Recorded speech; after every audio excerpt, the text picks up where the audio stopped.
Welcome to the Penny Bloom Podcast. Ain't another place that has got more bombast. Romp past your mom, dad's listening to Tomcats. Talking everything that make you sad. We don't want that. We're here to make you smile. Put your mind at ease. Peace, love, and bloom, and always praise Keanu Reeves. This what we about. This some weeding now. We'll talk until we can't no more, and then we peacing out. Alright, let's go. Penny Bloom Podcast. It's the Penny Bloom Podcast. Penny Bloom Podcast. It's the Penny Bloom Podcast. Penny Bloom Podcast. Penny Bloom Podcast. Welcome back for another episode of this here Penny Bloom Podcast. 'Tis I, Colton Robertson, and today I am joined, surprise motherfucker, Joseph George. What's up, homie? What's up? Glad to be back. Thanks for having me, as always. I am glad that you are here, and this is a special one today. It's the last episode in the month of January for our little 52 years through film. We're talking this week will be 1974. We have done on January 1st, 1970. And then on every Friday after that, we've done 1971, 72, 73, and now 74 with The Godfather Part II. Mm-hmm. And this is a good one. This is a good one. I am very excited to talk about it. And it is one of, if not, our only sequel on the entire list, which I hadn't really considered. But I think it is certainly worthy of being placed there. This is it's a long one. It is. Correct. 3 hours straight and 22 minutes. At least they gave us an intermission this time. True. It's a 200-minute movie. Yep. Mm-hmm. 200 minutes. That's crazy. It's so long that I have the movie on DVD now. It's not all on one DVD. It's two DVDs. Is that why they have the intermission for you to switch DVDs? I think so. Oh, because whenever the intermission comes in between, it's like right at the 2 hour mark, pretty much. Yeah. Okay. Yeah. And like whenever that part ends, it says insert disc 2. Wow. That's yeah, I just have mine totally legally off the internet downloaded. Didn't need to change discs, but whenever the intermission popped up, I'm like, this would be a very necessary time in the theater to like go to the bathroom, like just take a break. Like it's a 3 hour and 22 minute movie, and I'd say it drags at points. You probably don't need every minute of that. However, I'll say it's just like the first one, well acted, well written, just visually stunning. Like I can't express enough how beautiful the visuals are in both these movies, and again, the score knocks it out of the fucking park. Let's lay it down for the peoples here. Mm-hmm. The Godfather Part II. Let's see here. When did it premiere? Premiered December 18th, 1974. It's a few months away. It's 11, if I'm not mistaken. Mm-hmm. Directed by Francis Ford Coppola, written by Francis Ford Coppola and Mario Puzo. And what else to say? It's fucking fantastic. Let's lay down the award stuff here. Mm-hmm. I'm looking at them right now. Won 6 Oscars, including Best Picture, Best Actor in a Supporting Role going to De Niro for playing Vito, Best Director for Francis Ford Coppola, Best Writing and Screenplay for Coppola and Puzo, Best Art Direction and Set Decoration, Best Music and Original Dramatic Score. It was also nominated for Best Actor in a Leading Role for Al Pacino. Cannot believe he did not win. There was I think there were 3 characters in The Godfather Part II that were nominated for Best Supporting Actor. Wow. Which is pretty incredible. I think. Of course, we have a Kansas City Film Critics Circle Award for the Best Director. Naturally. Of course, gotta mention that. And there are a few Kansas City name drops in here. Or Kansas. During the Italian speaking parts, just to let everyone know, I didn't have subtitles, so I had to kind of guess what was happening. I thought I heard the word Kansas in there a couple times. I don't know if I did. But, I don't know that you did either. But it might have sounded like it's not in there. Okay. But yeah, so no Kansas City name drop in this movie then. The man who plays Frankie Pentangeli got nominated for supporting actor, and the man who plays Hyman Roth got nominated for Best Supporting Actor. And one person who I cannot believe didn't get nominated for Best Supporting Actor was the man who plays Fredo, because that's what I was just about to say. He has a very interesting arc in this movie. I'd argue his is the most interesting arc in the movie. John Cazale, who interestingly enough died 4 years after this movie, did not go on to star in much other things, as he didn't have much time left, which is very sad. But rest in peace. Rest in peace. I'll say, off rip, I'm coming into this, we're 50 years removed from The Godfather. 48 removed from this here, The Godfather Part II, and these are considered, two of the greatest films of all time, and many would say that The Godfather Part II is better than one. And I have to say I disagree. I'm not quite there.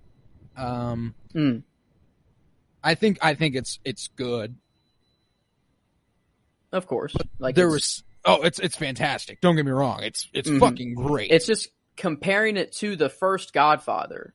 If we're just comparing as a movie, this movie's fantastic. It's amazing, but we're comparing it to a pretty gold standard Godfather Part 1. It's as good as it can get, pretty much. And maybe this movie just gets better as you rewatch it or something. But it probably does. It probably does. My biggest thing with this movie is that there are several things. There's so much going on. It is so long. There are several plot points that are quite difficult to follow, and I didn't have that with the first one.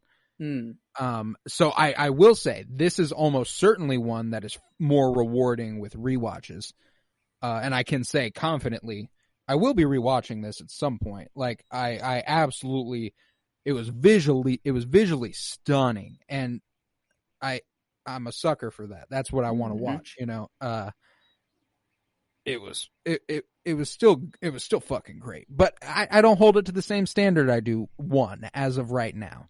And I mean, you lose Marlon Brando. There's probably a degree. There's that I didn't that and that in the second movie, the lack of Marlon Brando made me go, okay, I know why I really liked the first one. You know what I'm saying? It was Vito Corleone, and we get young Vito. We get young Vito and Robert De Niro in a really fun storyline, a really interesting storyline that is a really interesting parallel to Al Pacino's Michael Corleone. As his life devolves and is falling apart, Vito's is coming together and being built up, and they're having the perfectly opposite experience throughout this movie. However, Vito Corleone's actions are what create Michael Corleone's circumstances. So it's just this perfect storm, and I cannot tell you how much more clear I see The Sopranos on the whole because of these movies. It's holy shit, you were so thoroughly influenced by The Godfather. Oh yeah. They the way that Michael's personal life falls apart while business is booming. They basically took that and turned it into 87 hours of television. That's just what they did. I like this movie. In the first movie, we get Michael, and he's very. We kind of liked him, like he treated his wife very fairly. Never only raised a voice at her one time, and I even said like I love the storyline of how the mafia, like even though it's all about family, how it eventually will tear your family apart. Always. And watching this movie, like exactly what happens. About. Like, and we see him for like the first time get angry. Like obviously the conversations between him and his wife, like, aren't just easy conversations like to have, but like he's very in it now. He's gone taken a step back from his family almost, and he's like so invested into the business that absolutely his family life struggles. Like, and another thing here, I remember when we were talking about the first one, we noticed several time jumps that are abrupt and are like, okay, now it's a year later. I didn't realize that. When we opened this movie, like I want to say like 7 years past the first one. Like it's been years since the events of the first one. I see. Yeah. Like I thought you were talking like at the very start, whenever it was like back in Sicily. No. I mean like the events with Michael are like several years after he's become the Godfather. Mm-hmm. He's been in operations for a while. He has been the head of this shit for a minute, and I like the premise that, and this is a thing in this era for the mafia, is trying to go legit by way of getting into Vegas and getting your casinos and your hotels and getting your money that way. And this movie goes to show just how hard it is to go clean once you have been the mafia. It's pretty much impossible. So, and like, there's no better example of that in this movie than when, after the failed assassination attempt of Michael Corleone, where he has to go under, he goes ahead and goes down to Florida to meet with Hyman Roth and stuff, and he leaves Tom Hagen in charge. And the first thing they do is Tom Hagen goes, all right, well, I know what we're doing to get the support we need in Nevada. We are going to murder a woman and drug a man to make him think that he did it. And then we will blackmail him, and we'll have him in our pocket. That'll be good. So, the leap we've made since the first one. The first one, we got, murdering horses, putting horse heads in beds. Terrible thing. Absolutely awful. I didn't realize we had room to grow. They were just like, of course. And like the way that Tom Hagen puts it for the senator, where he's like, this woman has no family, nobody knows who she is. We can just sweep this under the rug like nothing happened as long as you are with us. You know what I'm saying? I was just like, God damn! Like this girl to them was no more important than that horse was. Nope. It's just that's like the part of the mafia that another part is like it dehumanizes them. Like, oh yeah, things that a normal human would be like, oh my God, like, are you kidding me? Like cutting off a horse head and putting it in someone's bed, like that is insane to a normal person. But that's like, that's a possibility of the line of work. Yeah, that was just something that they had to do. Like, it's just, man. But I loved the, like, Cuba storyline. Like, I didn't, whenever they were going to Cuba, I was like, we're going to Cuba? I was like, whoa, this movie's taking a completely different direction than I thought. I kind of liked it. They're expanding the criminal empire, like they're expanding into other countries, and there was no country that was more fit for that before the Cuban Revolution led by Fidel Castro than Cuba, because they were basically a corporation where the president was bought and sold every election period so that people could come, like, and not Cubans, Americans most likely were coming in, making a ton of money and putting someone else in office that would do them well.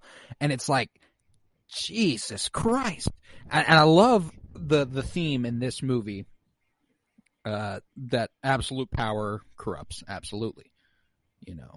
That's the very thing that Fidel Castro and the Cuban Revolution is making an effort to fight. Meanwhile, Michael Corleone is doing his whole thing, rising to power when he is becoming an absolute villain. Like, it's interesting because I look at like characters like Tony Soprano and Vito Corleone. Even I look at them and I go anti-hero. I look at Michael Corleone and I go villain. You know what I'm saying? Like he devolves into that. It's not like he was always like that. Like we came out of the first one going, hey, I was an all right dude compared to the rest of the guys. The war hero, you know, he didn't really do too many bad things. Treated his wife nicely.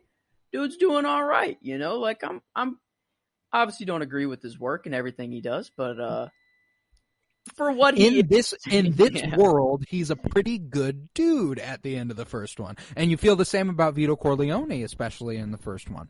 And the actions taken throughout the course of this film, both by Michael and by Vito in the flashbacks, are really interestingly mirrored.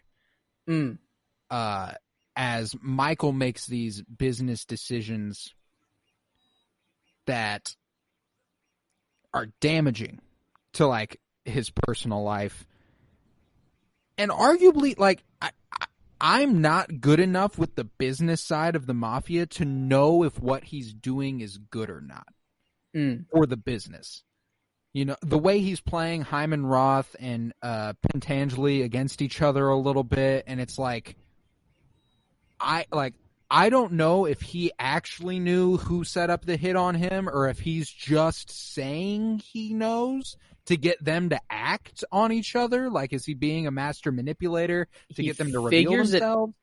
I believe the moment he figures it out is at like the that like event in Cuba, like it was New Year's, and that's the first time where he like knows. Like, but he's been acting for like an hour. Hour of the movie, he's already been like keeping in his head that either Pentangeli or Hyman Roth did that. Yeah. And that, dude, I can't express enough how good Al Pacino's acting is whenever, I mean, like, it's his facial acting. Like, he doesn't have to say a fucking word for you to get exactly what he's feeling. I mean, in that scene, like, where earlier he asks Fredo, his brother, like, do you know Johnny Ola and Hyman Roth? And he says, nah, I've never heard of those guys. And then Fredo lets it slip. He's like, I heard about this place through Johnny Ola. And the way that Al Pacino just like sits back and like looks around the room and is like reeling and then like puts his hand to his head and is like you feel the distress coming off this man. Like he's never felt a greater betrayal in his life than right here with his brother, who has also lied straight to his face about this very thing. You're not going to really tell your brother that you like ordered the hit on him though. Like, oh, absolutely not. You can't really just. He does though. He didn't order the hit. He helped them with some. He helped them with some intel in some way, and like he had to have known. Like that was kind of Michael's logic, is you had to have known where that was going to end up, right? Like you had to have known in that part, like. And this is another credit to the guy who plays Fredo. Dude, his acting throughout this movie is fucking incredible. I was like secondhand scared for him. Like, like legitimately, like his acting was so good that I'm like, dang, I'm legitimately worried for this dude. Like, I don't know, he was just, I can't believe he didn't like have a like supporting role. Like, like he deserved not even a nomination. He didn't get, because that scene where they're sitting outside and he's like, why didn't we hang out like this earlier? Like, God damn it. I've made several mistakes. And like, I was like, he is really keeping his shit together in a really not a good way. Like, because that scene comes before he lets it slip. And it's like, he like, even when he first, you need to get your shit together a little bit, guy, because like, obviously you did something here. You feel guilty, and like you're articulating that to him without saying what you're guilty about. Like he shows up, and one of the first thing he says to Michael, like in Cuba, is hey, the flight made me really nervous. Can I get a drink or something? Like, Yeah. he like kind of like had to come up with something really quick, and like from like moment one, he's already like shitting his pants. Like this dude is like, oh, like he probably knows, or like, because that's what he's thinking, is like, is he going to kill me at any moment? Or like, Yeah. am I going to die right now? Does he know? Like, It's actually really interesting. I know we mentioned Johnny Ola, played by Dominic Chianese, who plays Uncle Junior Soprano mm-hmm. in The Sopranos, and I think that their characters have a lot in common. Fredo and Uncle June, not Fredo and Johnny Ola.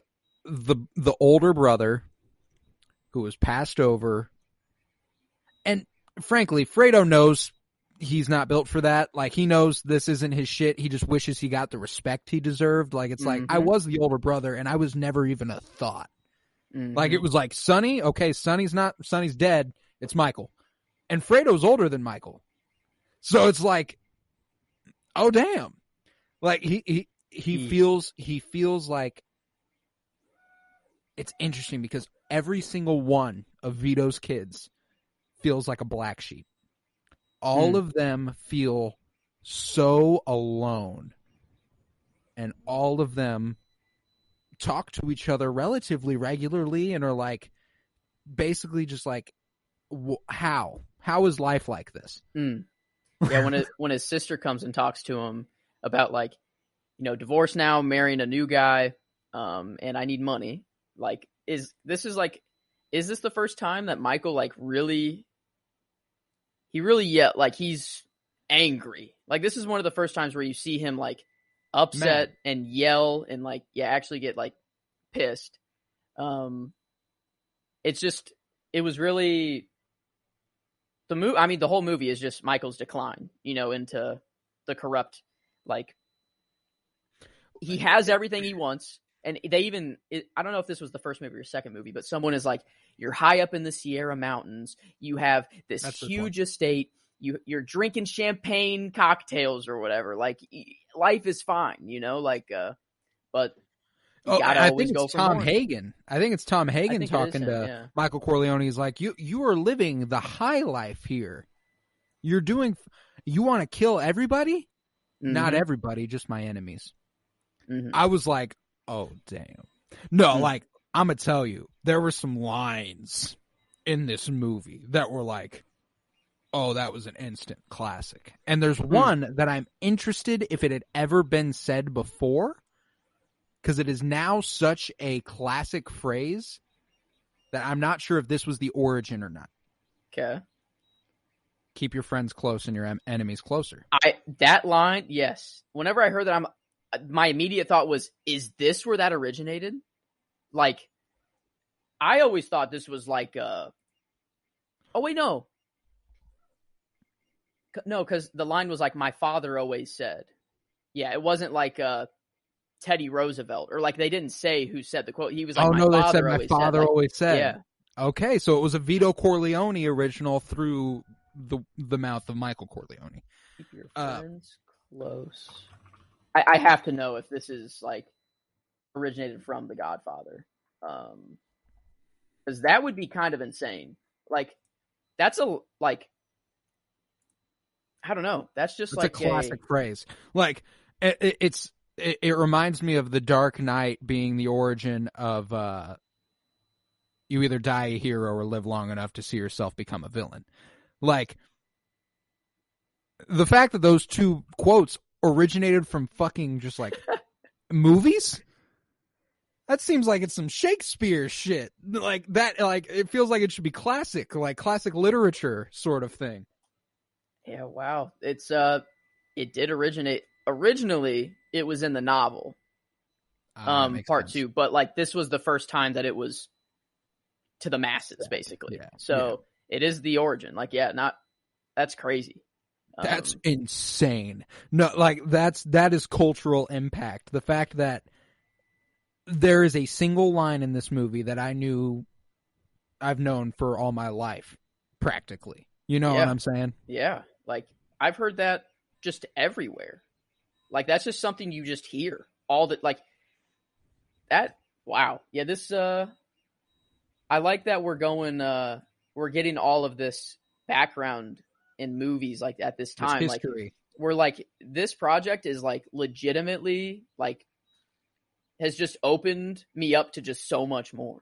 And we're only five movies in. Yeah, so done 70, 71, 2, 3, and now 4.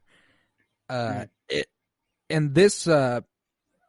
is interesting because I think that this one, like I've said, it didn't quite stack up to The Godfather, but I'd watch it before any of the other movies we've watched so far. You know what I'm saying? Totally. I mean, besides The Godfather. It was still a fantastic film. Like, I'm not taking anything away from it. It's just hard comparing it to the first one right now. Like, I came out of the first one like, oh my God, like, that was like a masterpiece. Like, that was beautiful. I came out of this one like, that was still really good. But, like, I was lost watching the movie a little bit, and I didn't really stick with it. I wasn't as invested in this movie as I was in the first one. I guess. I'm with you. I think I'm on 100% with you. I think there's something to the fact that what made the first one so compelling is the rise of Michael Corleone, paralleled by Vito's ultimate demise. And when you flip it around here, it's like, okay, well, we've already seen Vito at the height of his power, so getting the background's cool. I almost feel like this one could have been 2 separate movies. Like you could have done a prequel based around Vito Corleone and then dedicated a full 2 hours and some change to the Michael Corleone of it all. However, I mean, don't get me wrong. I love the parallels here. Like, I love the way that whenever we do the slow fade into the flashbacks, how like most of the time you saw both Michael and Vito on screen at the same time without them actually being there, which is fucking awesome. I loved the way they did that. And don't get me wrong. I think the way this movie is edited, paced, this is the right way to go. I just said, like, there's just so much here that it could have been 2 separate movies. Honestly, like, whenever we went back into Vito's storyline, I was kind of more invested in his story than Michael's at sometimes. Like, I was like, even though I don't understand a single word of what's being spoken, it was much easier to get. Like, that's the thing, is it was so much easier to grasp what his basic goals are, who he has problems with. Like, dude steals a rug, sells the rug, it puts it in his home, you know, the baby rolling, crying on the, like, oh, that was beautiful. That was like, oh no, as soon as I saw that, I took baby's a note crying, in one of my notes. I was like, oh, that baby's crying on that rug, because that rug is the first step towards the organized crime life for Vito Corleone. And I do love it is much easier to understand the Vito Corleone storyline of it all, because it is much simpler. It's when he's a youngin', sell some stuff, rob some people, you have some money, he gets respect. People are, like the orange, like when he goes to the orange stand, like I didn't understand a single word that was spoken, but like I got the idea, like the guy's like, I'll give you this for free, like exactly, take it, please. yeah, like so he's earned respect, and then the olive oil company, like it's all very cut and dry. Where he ends up too, so it's like it's very easy to understand. It does help. I do love that the whole Vito of it all was really interesting, starting with him as a 9-year-old at his dad's funeral. His brother gets shot and killed. His mother then takes him to the local mob boss, who, that's why his dad and his brother were killed, and she was like, this boy will be your servant, basically, like, please, for the love of God, do not kill him. And it ultimately results in them killing her. And now we got a 9-year-old boy fleeing the mafia by going to America, which is a fascinating parallel to Michael Corleone in the first movie. fleeing death by going from America to Italy, which I thought was really, Didn't put those two together. Yeah, you just like that was kind of what the whole thing is like their whole story is just like a mirror of each other in some way, shape, or form, in the way that the rise leads to the fall and vice versa. Like it's just it's really, really interesting. But that scene in Ellis Island where we've got Vito Andolini from Corleone, Sicily, and they're like, all right, well, that's Vito Corleone, because that was Ellis Island for you, for sure. Crazy that like a 9-year-old can just hop on a boat, go into Ellis Island, become a citizen, like just like that, like on his own. Like I know he doesn't have anybody, like, which is sad, but like today, do you think like there's no like a 9-year-old? Like that's insane. Like he's on his own. Well, what's crazy is like now a 9-year-old shows up on a boat to New York, they go, all right, let's get this kid in the system. That's like it's just a different time. Like this is the time in which that can happen, and they can just like go live on the streets until they figure shit out, which is like, wow, what a different time. But I really love Robert De Niro, and I think he brought to life a young Marlon Brando as Vito Corleone really well. He looked shockingly similar to him. I've never seen Robert De Niro this young, which made me go, "Oh damn, that's a cute man." But he was a looker. That's for sure. He was a looker. But the scenes where he's back home with his family, with the baby, with his wife, you feel the solace. He's chilling. He's happy, and I think it's really important to make that emphasis that as poor as he is, with nothing to his name, he's got his child and his wife, and therefore he is cool. He's set. He's a family man. Every time he does something bad, every time he goes right back to his family, kisses his wife, kisses his children. Like that's what you see. And I don't know. I really liked his story, like that part of the movie. Like I just loved it. It was just it was like a break almost. Like every time it flashed back, it was like, like thank God. Like I don't have to like put all these different names floating around together, and we're in Cuba, and now we're back home. And like, I was interested in the like folding in of Pentangeli. Like, why even introduce a new guy? Like Clemenza from the last movie feels like he should have been like a shoo-in to be that guy, and for some like I'm assuming like the actor probably couldn't be back, so they had to like do something there. But like I was just like, introducing a whole new character here is really interesting. And obviously for several minutes into the hours even into this movie, you fucking despise Frank Pentangeli. He is as annoying as a character in these types of shows can get. He's a little too entitled. feels like he's owed something, and it's like, bro, you are dealing with the Don of America. The whole country, gambling, crime, it runs through this guy. So just wait a second, okay? You'll get there. You'll get your turn. He has me waiting in a lobby. Yeah. His voice, man, and he was one of the guys who did get nominated for a supporting nod. And that makes sense. He did have a really, really good performance. They made me really, really not like him, which is part of the point. And I do love when Michael Corleone shows up at the hearing with his brother, and he's like immediately like, okay, I get it. No, I've never heard of Michael Corleone. Yeah, that was like I was wondering. I'm like, why is this dude like? Why is Michael bringing in this dude from Italy? And then like I see Frank give him the like look at him, see him, and was like,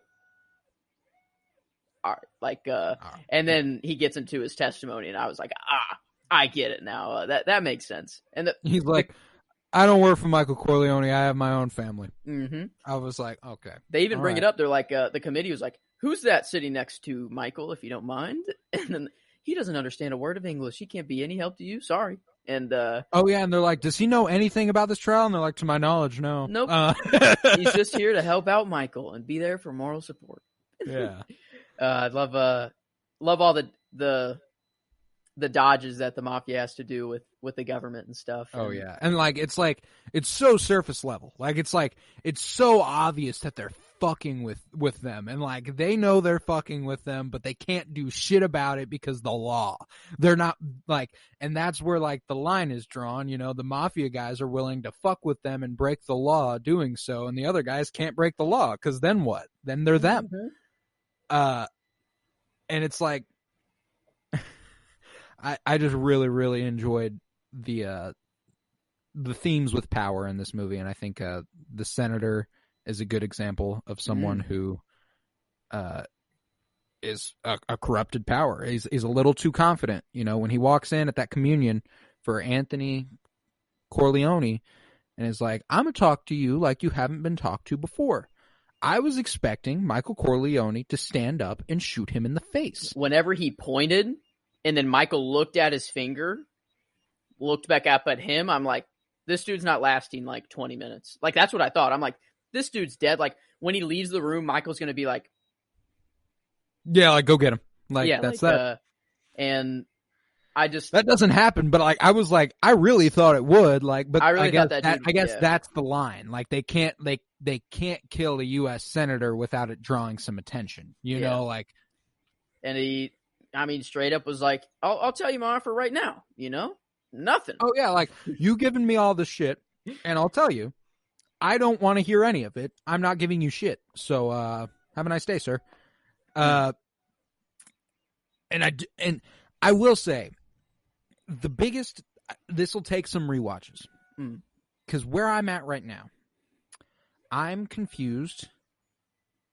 I mean, like, don't get me wrong. It's obvious why there would be an assassination attempt against Michael Corleone. He's Michael Corleone. He's got power. You want to take that power away. And by the end of this movie, are we supposed to have concluded that Hyman Roth really was the one behind those? Behind the initial assassination attempt that gets Fredo killed and so on and so forth? Like, I think that's where we're supposed to be, right? That's where I'm at least. Okay, that's where I was at too. I just wanted to make sure that I was getting it clearly because that whole storyline was a little convoluted, you know. Because Michael like asks him straight up, like, "Did you order the hit on these guys?" And then he was like, "Mo Green invented Las Vegas, then got shot in the eye." You know, like he just avoided the thing completely. So like, I think that's like, yeah, and like looking back, that scene is like, I'm gonna get whoever did that. Mm-hmm. You know, like, and it's like, that's what the scene is. But the whole thing for me though was like the sequencing of it, because he's like, he goes to he goes to Hyman Roth, and he goes, so you're cool with a hit on Pentangeli, like you're okay if that happens. Then we go to Michael Corleone talking to Pentangeli, and he's like, I think it was Hyman Roth.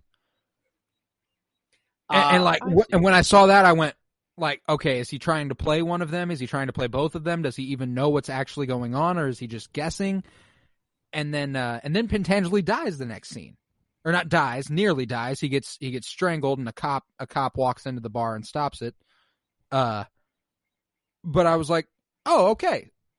Like on surface level, as soon as I view that, I'm like, okay, so I'm back in the camp of Pentangeli attempted the hit. Hyman Roth okayed the assassination attempt. They tried to kill him.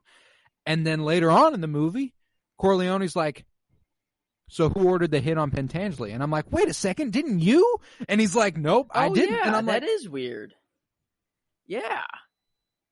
So like all that just like confused the shit out of me. And ultimately it's probably them just trying to play each other. Like, it is. Like, all it was that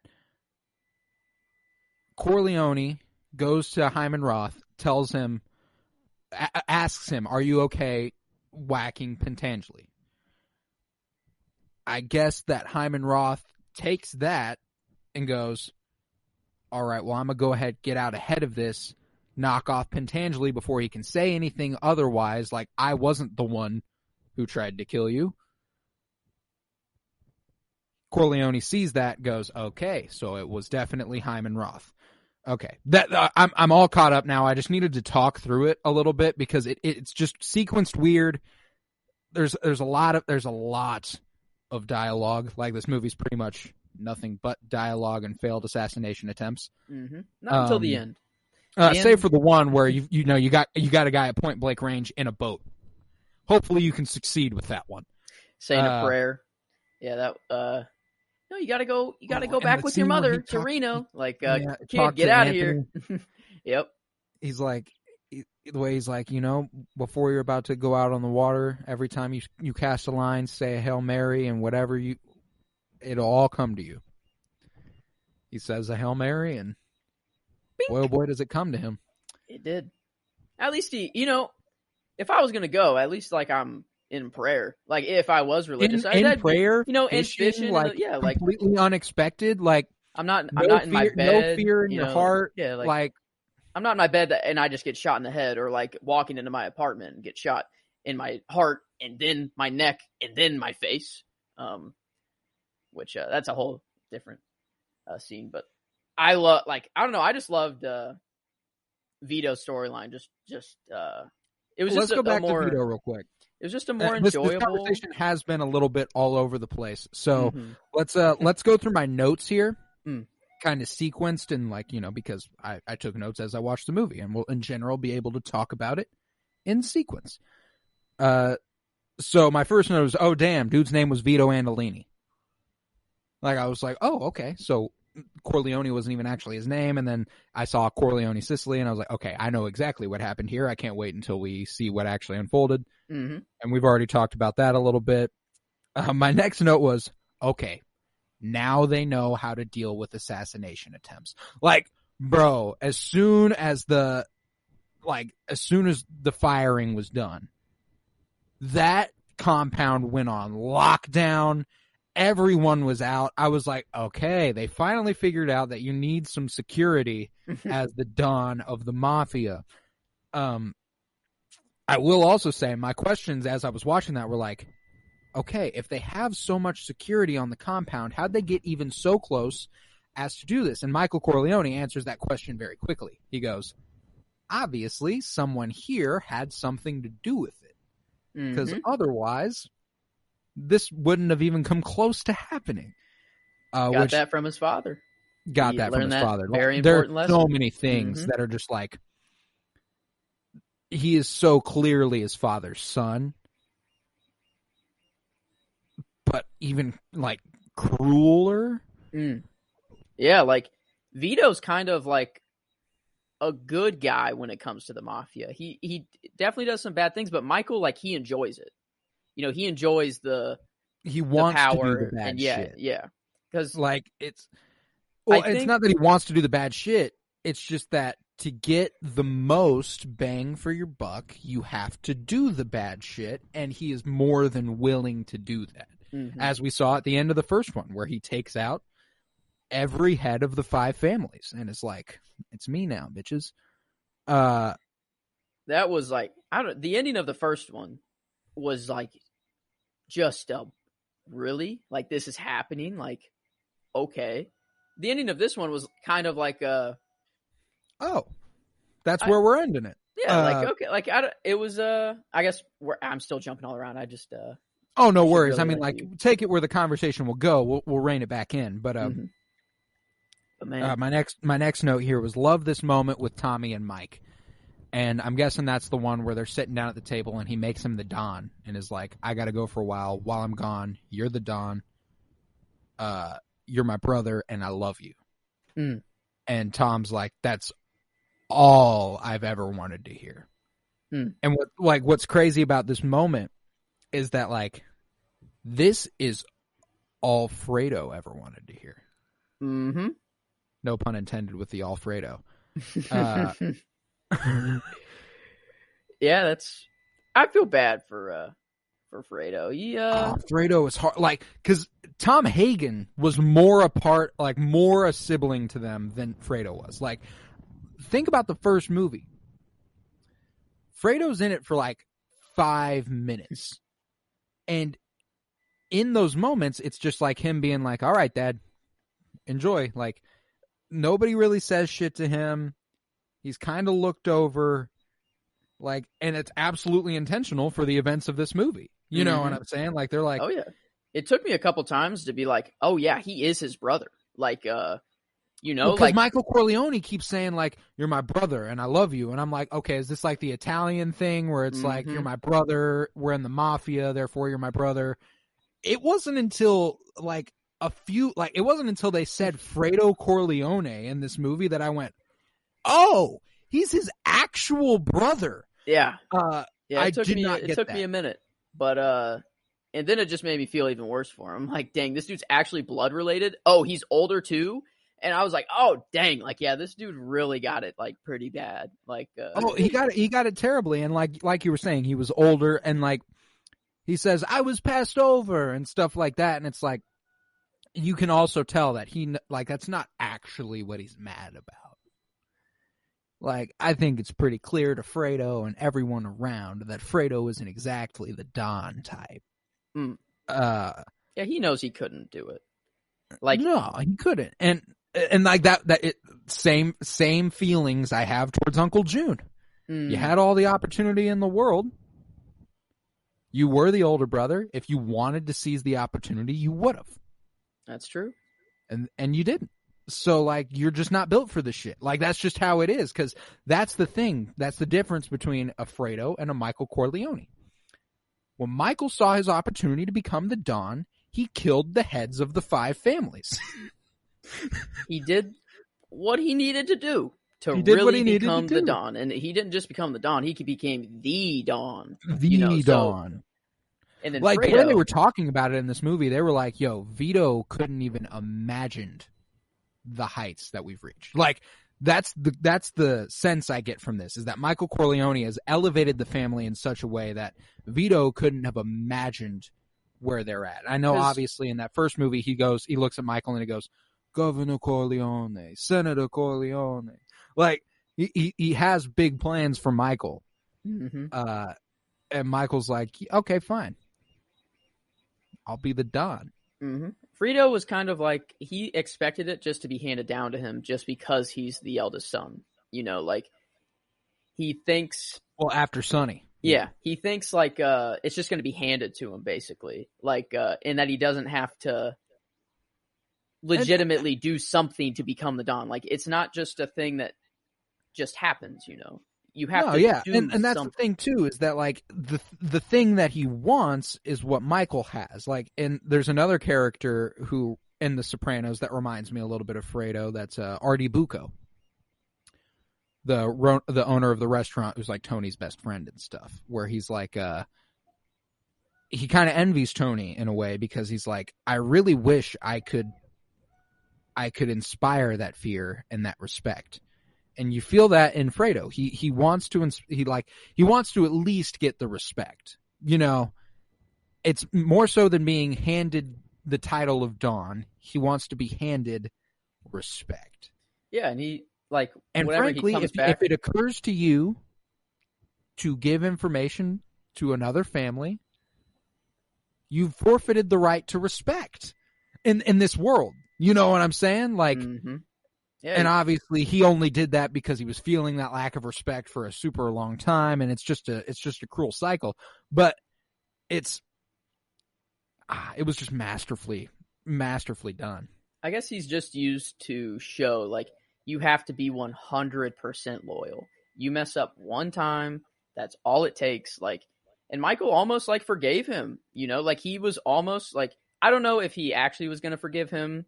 Like, the scene I'm kind of thinking of is whenever they're in Cuba and he's like, hey, get in the car. Like, you're still my brother. You know, like, this is the only way out. Is that just him way to get him in the car to kill him? Or was he actually going to forgive him? Like, well, I think for the time being, he was. Because there's an important line at some point where Michael goes, as long as my mom's alive. That's right. As long as my mom's alive, I'm not going to take a son away from her. And it's another parallel to the first one, in that he won't take an action until his parent has died. He wasn't going to take out the 5 families' heads because he knew Vito wouldn't have been on board with that. He literally said earlier in the movie, "I will not be the one to break this peace." You know what I'm saying? Like he wasn't gonna be. Mm-hmm. And Michael was the one who broke that peace. He took it onto his own to go, okay, I'm gonna wait until my dad dies, and then I will seize complete and utter power. And then here waits until his mom has passed to go ahead and whack his brother for the betrayal that he committed. Who knows how long ago by the time that's occurring, because like there's no telling with the time jumps and stuff just how long in between some of this shit happening is. Mm-hmm.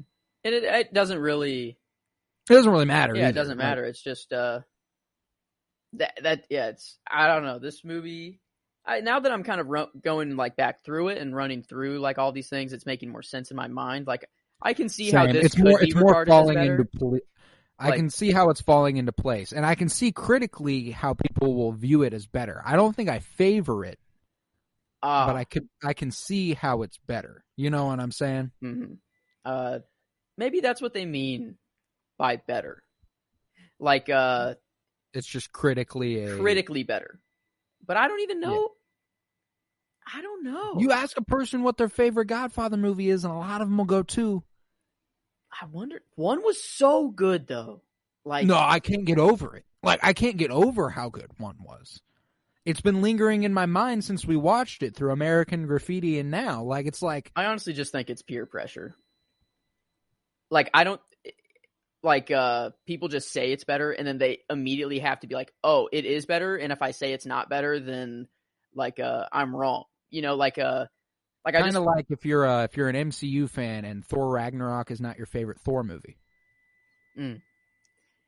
I see.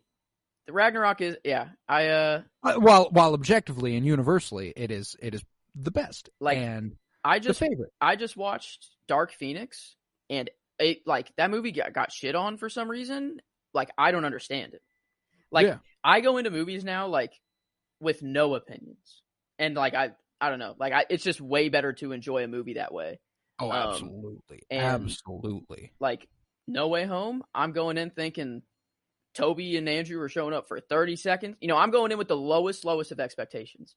And I guess this movie was kind of, I didn't really do that because I came into it expecting a better movie than we just watched. Yeah. So this one was kind of hard. And I didn't really give it like my sincerest watch, I could say. But I feel that for sure. But you can't be blamed for that because I mean we've been hearing for 40 fucking years that this is one of the best movies that's ever existed. Yeah, I guess it's hard to suspend those thoughts whenever a movie came out, you know, in the 70s and people have those opinions. So like it has to be somewhat right. Oh, it's like, based in reality. Yeah, you know, and like that's another thing too, is that the way that these things snowball, like Marlon Brando as Vito Corleone and Al Pacino as Michael Corleone are such iconic and classic roles, and they are fantastic in them. Don't get me wrong. Marlon Brando as Vito Corleone is fucking perfect, and Al Pacino as Michael Corleone, especially in this second movie, is fantastic. But there are people who will tell you that Vito Corleone feels like a caricature, and Michael Corleone is kind of stiff. And it's like, because these have been considered the greatest performances of all time for almost 50 years, the legend around them has just snowballed and snowballed and snowballed to the point where like you feel obligated to think they're fantastic when you do watch them. Yeah, that's true. Like I definitely went into this movie thinking it's going to be way better than the first because that's all I've heard. And coming out of it, like, and I truly don't really want to say anything like until I have another watch where I fully understand everything and get through it like correctly. But I don't think it beats 1. Like I don't think it'll ever beat 1 for me. Not for me. Not like I really don't. I think that like, and I really can't emphasize enough, Marlon Brando as Vito Corleone makes the first one. Like that is what kept me in it, apparently. And obviously it didn't take me out of this movie, but he enhanced that movie a lot for me. I do think it's cool, or interesting rather, not cool, that Michael seemed to have the fullest intent on raising Anthony to replace him. Whenever he's like, will you take me with you? And he's like, nah, I won't. And he's like, but I want to help you. And he goes, one day you will. I'm interested because Godfather Part III will not be our 1990 movie. 16 years after the second one, Godfather Part III, 1990, will be probably Goodfellas, if I had to take a guess. I don't know anything about that movie, but I hope it acts on that. That whole, it's set. I think Michael Corleone is supposed to be in his 60s then. Like he is Vito Corleone's age come Godfather Part 3. So it would make sense for his son to have been. I guess that's the difference between the father and son. Here is that Vito wanted big things outside of the mafia for Michael. But Michael can't see beyond it. Yeah. That's all his life is now. It's like he doesn't want, like he says he wants to go clean, to his wife. Like, we're getting there. Like, she even says, like, you said 5 years ago we'd be clean and it's 7 now. Like, and we're obviously still not clean. Like, yeah. And he's like, oh, not even close. Yeah. Like when he says to her, like, yeah, we're still trying, or like, it's just taking time. Like, he has really no intention of getting. And there's a couple scenes where it's clear that he has no intention of actually doing the things he's saying. Like that scene later on, again with Kay, or I think it might be the same scene, just later on in that scene, where she tells him, like, I want out so bad that I aborted our baby. Yeah. Because I knew you wouldn't forgive that. Mm-hmm. Prior to that, he's going, I can do anything. Like, I'll change. I'm getting better. Like, we're going legit. This will be okay. You just got to stick with me for a couple years. And she's like, Jesus fucking Christ, get a clue, dude. I don't want this anymore. Mm-hmm. Yep. You are not the man I married. Like, and I can't, dude, the mob wife archetype is, like, we'll get more to this in Goodfellas, and like I've talked about The Sopranos all the time. But the best mob wives of all time. The fact that we have Diane Keaton as Kay, Lorraine Bracco as I want to say it was Henry Hill's wife. I think her name was Katie Hill, and then Edie Falco as Carm Soprano. Like, the fact that these are our mob wife, like, gold standard is fantastic. Yeah. Cause she and Kay more than even Carm does something about it. Mm-hmm. I think, well, and with Carm, it's like, it's a 7-season show, 6-season show. So like, and you're arguably seeing about the same amount of time unfold. Yeah. So I'd say they break pretty similarly. It's just that we don't see enough of Kay, like to really know like what she's thinking during this whole time. But well, and that's what's also impeccable about really just the TV show format is that I love The Godfather, and I love The Godfather Part II. After having watched them, they don't touch the enjoyment I get from The Sopranos, and the reason is simply the medium. It's the fact that instead of 6 hours here in The Godfather and Godfather Part II, like I've said a few times, I get 87 hours. That is it's the so same much thing. Fucking time. It's the same thing, just set in a different time period. Like, it's heavily influenced. Now that I've seen both of these movies, like, I've only watched 4 seasons of The Sopranos, and it's heavily influenced. Like, I mean, I'm pretty sure every piece of mob film or show is influenced by The Godfather in some way. Like, oh, absolutely, absolutely. But man, it's made me love The Sopranos more. Like, well, and that's the thing, is that I've also watched Goodfellas and I've watched Scarface. Those movies didn't influence The Sopranos the way that these did. Like, it is so clear what the intention was with David Chase's The Sopranos. Like, it just really is. And there's so many mentions of The Godfather in the first season of The Sopranos that it's like they really do their best to pay homage any chance they get. But I haven't seen Scarface yet, so that'll be it'll be a fun one. Like, I can confidently say it'll be an interesting one to talk about, because it's one that is really, it's a mixed bag. People either really, really like Scarface or are like, I don't get why this is one of the biggest crime movies of all time at all. Interesting. Yeah, we got a while. But, back to the topic at hand, as it were. Scarface is good and all, but this is The Godfather Part II. My next note here was, damn, so Clemenza put Vito on. That scene in the small New York apartments where he tosses, he's like, hey, buddy, take this for me. Hide it.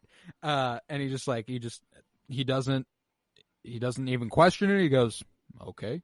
And like, that was my favorite thing about the portrayal of Vito, was that it stuck so true to the Marlon Brando nonchalant, knowing exactly how to handle himself in any given moment. You know what I'm saying? Like, he takes it, he looks into the room where his wife is, and he goes, all right, and shut the door, and don't need to, the emphasis on shutting the door on your activity, like, I loved the imagery of the wife in the other room, him holding the guns, and him shutting the door like Michael did at the end of the first movie on K.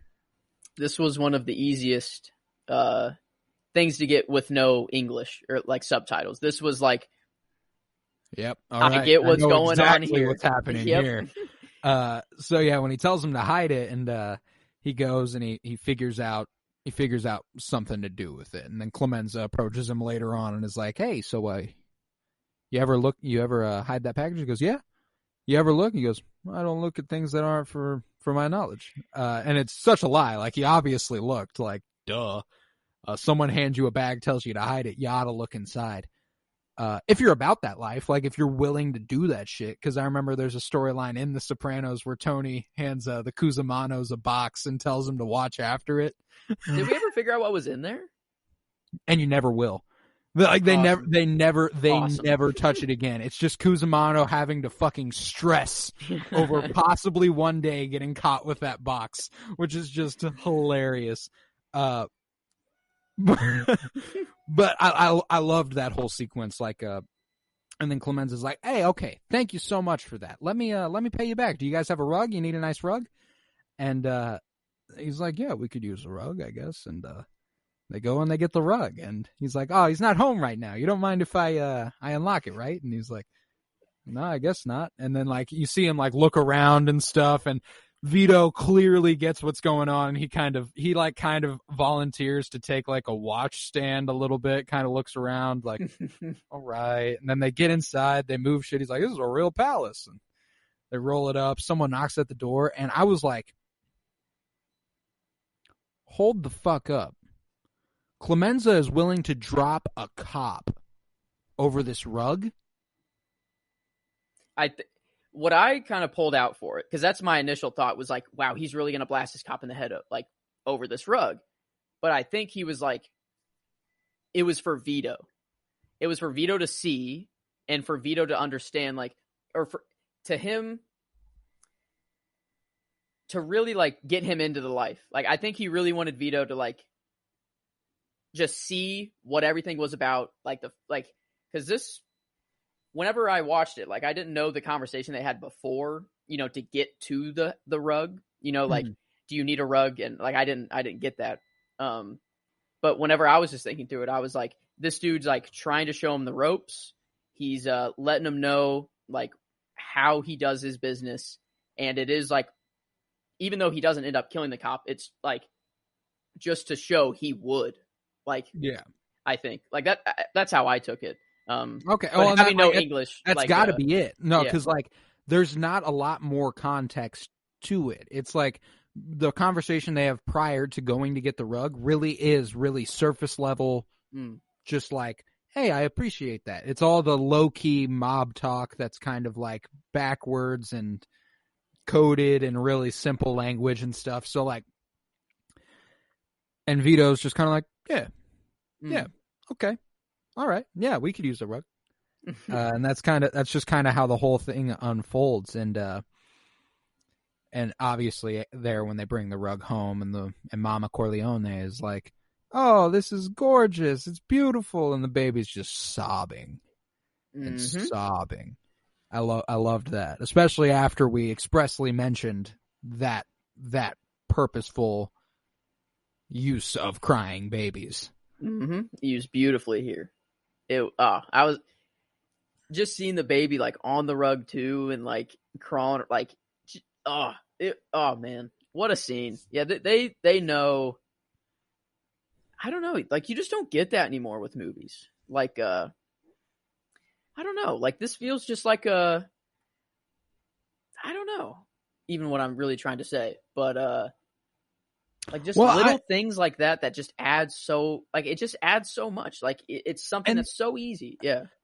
It is interesting to think about because I do think there certainly is a degree less of that due to commercialization of our film on the whole through like Disney and shit. Like most movies we're going to go see are like franchise shit these days. Like, and therefore the artistic intention isn't always the most potent. However, there are still those movies that they're just you got to go searching for them. They're not the classics anymore. The classics now are Avengers Infinity War. They're not The Godfather Part II. That's very interesting to think about. Like in 20 years, what people will be looking back on the classics. Like Infinity War will be one of them. Like, and I'd argue Avatar, it's the only MCU movie that is a classic. I'd say like Avatar, people will be like, "That's a classic." Like I mean, it was the highest grossing movie of all time, and stuff. Thinking of that is interesting. It's hard to say because like only history can tell. Like what ages like fine wine, and eventually everyone goes, "That was a fucking classic." And I wonder how and sometimes there's movies that hit, and like instantly, oh, that was a classic. Been a while, I feel like, since we've had a hit like that. That's true. Yeah. I couldn't tell you the last time I was in a theater and I was like, wow. Was Infinity War. Yeah, like that was the theater experience that I was like I was devastated. Like everyone was devastated, But it's not like a movie like this. If I saw this in a theater, like I don't even know. I don't even know what that would be like. Yeah, wow. This I wish I could go back, watch these movies with the people of the time. That'd be awesome, but I'm glad we're doing this just anyways. Like it's making me I've noticed too that a theme throughout our episodes so far is like, obviously it's 2022. We are only 21. We don't have a lot of life experience. So all of our takes on these old movies, like it's like, how do we view a movie from this time period now?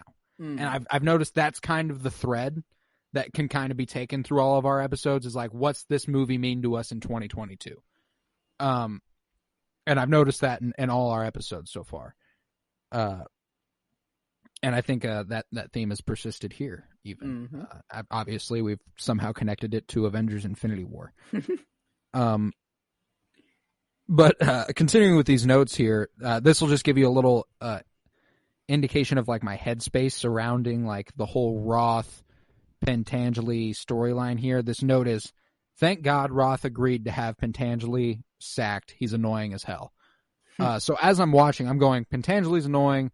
Hyman Roth and Michael seem to have a good relationship, a lot of respect for each other. They're speaking very highly of one another. Okay, cool. So Pentangeli's the guy who we're supposed to be mad at, and then you don't realize until later that's not exactly the case at all. There was a quote in here that I really enjoyed where Hyman Roth goes, he dismisses the idea of killing Pentangeli. Like, there's bigger fish to fry. He goes, Pentangeli is small potatoes.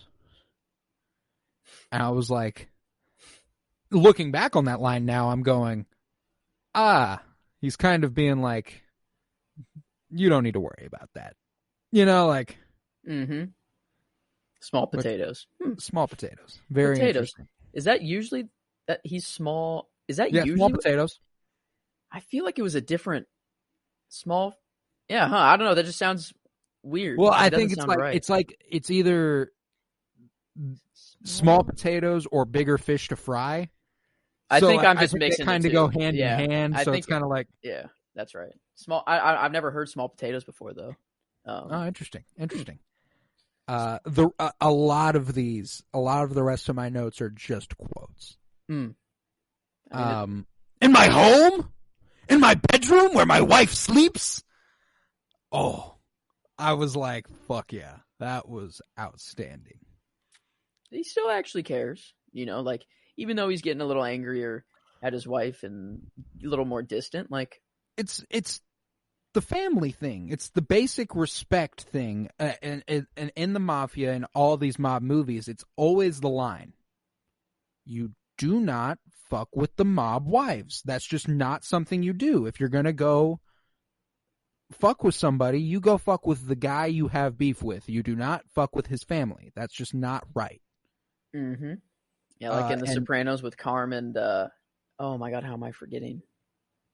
The guy from Sicily. Furio.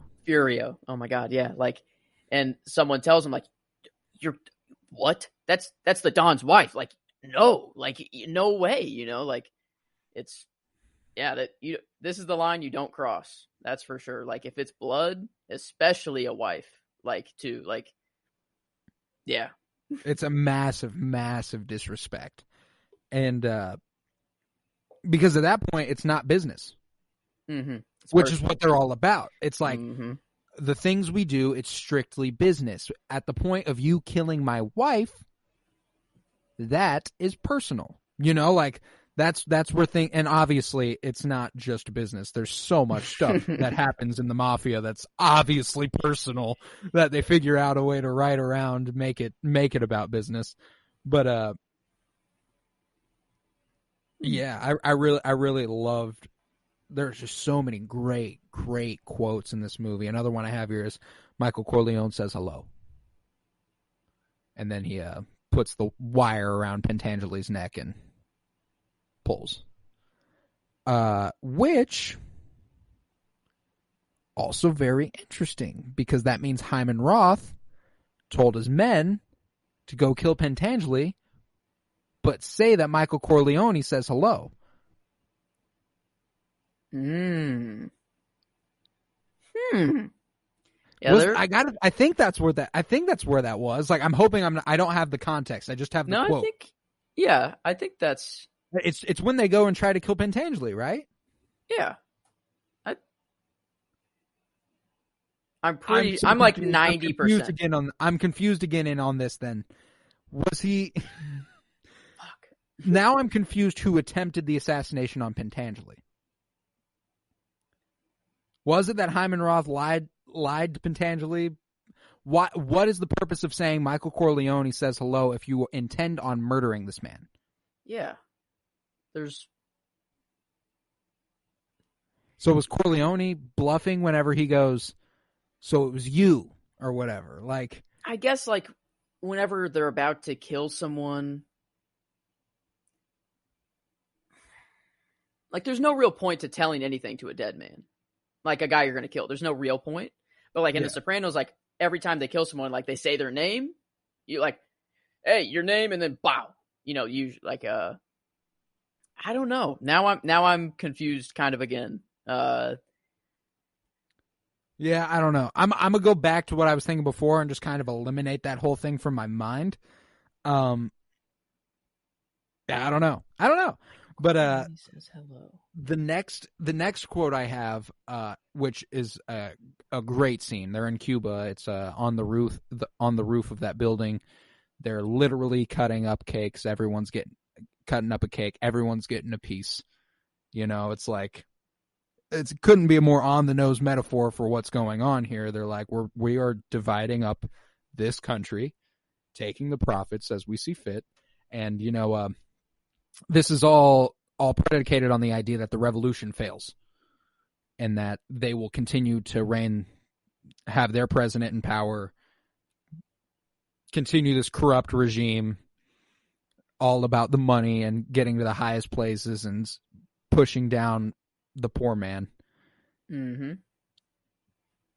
And I love the line that Michael Corleone throws out where he goes, he's the only one who sees the potential of this revolution. He goes, everyone's like, hey, all right, dope, Hyman Roth, yeah, woo! And then he goes, well, soldiers get paid to fight. Rebels don't. They're like, your point? They could win. He sees exactly what motivates people. And like, while money is a big motivator, if they are fighting against that money, it's so much bigger then. You know, like one of my favorite moments in the movie was the soldiers get paid, rebels aren't. Like, was just like a good Michael moment too. Like, him realizing that, you know, him actually like him just realizing that at all, like, and not just staying blind and being like, oh, these rebels, like, we just gotta, you know, just gotta push them out. Yeah, like it'll be okay. But he's a savvy businessman, because like he recognizes that if the revolution wins out and they give Hyman Roth $2 million or whatever, like however much money was in that briefcase, I think it was $2 million. I think. Then they lose $2 million. Mm-hmm. There's nothing. There's nothing to gain. There's no investment. We lose at that point. And you know, as the whole revolution unfolds, and that's also where he realizes Fredo did the deed. Mm-hmm. Was the problem. And I love that. That was my next quote, where he goes, or he kisses him, and he goes, I knew it was you, Freddy. I know it was you, Fredo. You broke my heart.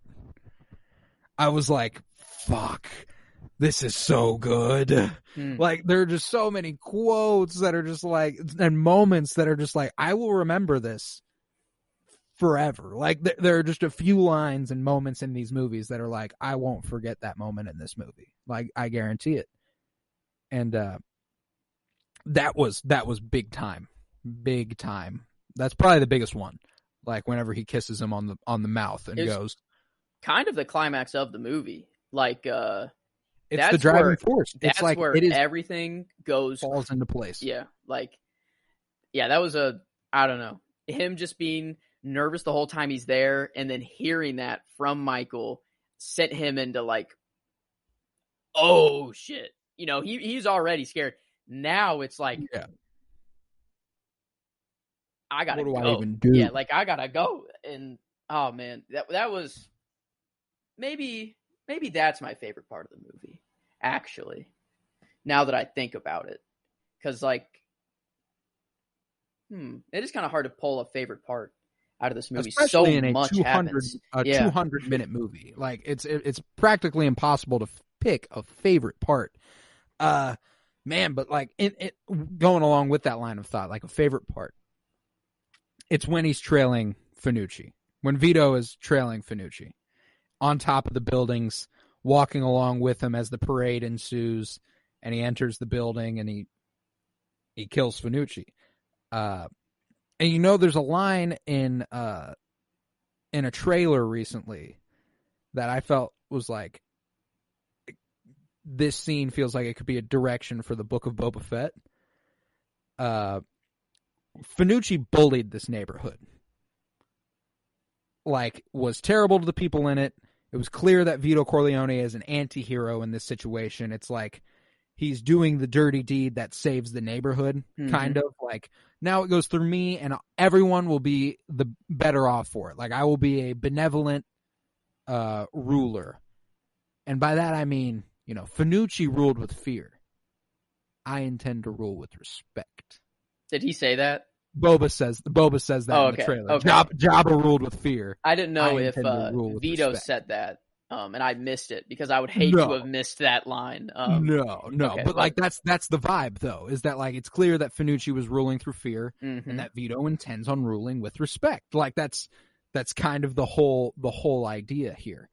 And him after the deed's done, up on the roof, breaking apart the gun, putting them in different pipes and chimneys. Like now that I think about it, like honestly, the Vito parts of the movie like are my favorite.